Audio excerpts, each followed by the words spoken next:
मध्य प्रदेश में उमा भारती करेंगी बीजेपी से बगावत, मोदी शाह के खिलाफ खोला मोर्चा। उमा भारती ने बीजेपी को दिया झटका, कहती बड़ी बात, मोदी शाह भी परेशान। लालू अखिलेश के सुर में मिला उमा भारती का सुर, मध्य प्रदेश में बीजेपी को नुकसान तय। उमा भारती ने मुस्लिम महिलाओं के पक्ष में उठाई जोरदार बात, बीजेपी हुई परेशान। उमा भारती नाराज चल रही हैं, वो अपनी ही पार्टी से गुस्सा है और उनकी नाराजगी सबसे ज्यादा प्रदेश नेतृत्व पर है और अपनी इस नाराजगी का प्रदर्शन उमा भारती सार्वजनिक रूप से करती रही हैं। दरअसल केंद्र की मोदी सरकार अब महिला आरक्षण बिल पर आगे बढ़ संसद में इसे पेश कर दिया है और जो हालात इस समय हैं उसमें यह साफ है कि ये बिल संसद में आसानी से पास हो जाएगा, क्योंकि इस बिल का सबसे ज्यादा विरोध करने वाले दो दल आरजेडी और सपा की ताकत बेहद सीमित हो गई है।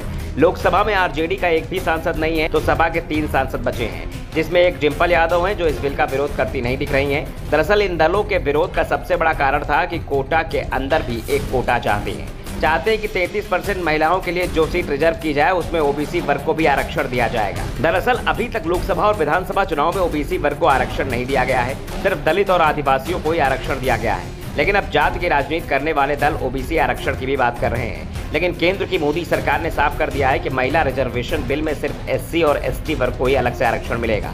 वैसे ये बिल 2029 के लोकसभा चुनाव और 2027 के बाद होने वाले विधानसभा चुनाव में भी प्रभावी रह पाएगा, क्योंकि बिल के साथ सीटों के परिसीमन की शर्त भी जोड़ दी गई है।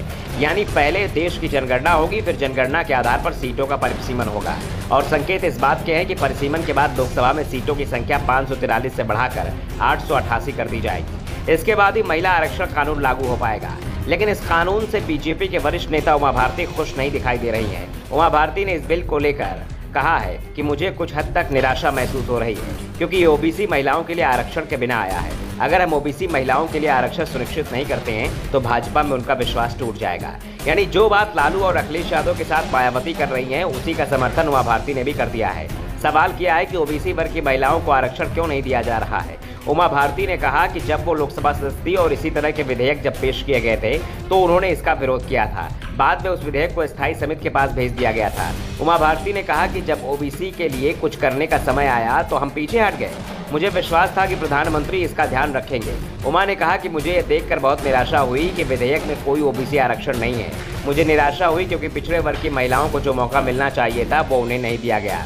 पिछड़े वर्ग की मुस्लिम महिलाओं को भी आरक्षण के लाभ से वंचित नहीं किया जा सकता है। उमा भारती के तेवरों को देखकर साफ लग रहा है कि ये बिल बीजेपी को नुकसान पहुंचा सकता है। सपा और आरजेडी के नेता तो इस बात का दावा पहले भी करते आ रहे हैं कि केंद्र सरकार ने अगर ओबीसी आरक्षण में बिना महिला रिजर्वेशन बिल को पास कर दिया तो फिर केंद्र से मोदी सरकार तो जाएगी ही, साथ ही यूपी में 2027 में जब विधानसभा चुनाव ओबीसी आरक्षण विधेयक के साथ होगा तो उस समय में योगी सरकार भी चली जाएगी। यानी जिस बिल को बीजेपी अपने फायदे की बात बता रही है उस बिल से बीजेपी को बड़ा नुकसान हो सकता है। वैसे ये भी तय माना जा रहा है कि यह विधेयक आसानी से पास हो जाएगा, क्योंकि महिला आरक्षण विधेयक को लेकर विपक्ष भी दबाव में है। खासतौर पर जिस तरह से कांग्रेस इस विधेयक को अपना विधेयक बता रही है उससे साफ है कि कांग्रेस इस बिल का समर्थन करेगी, जिसके बाद ये आसानी से पास हो जाएगा।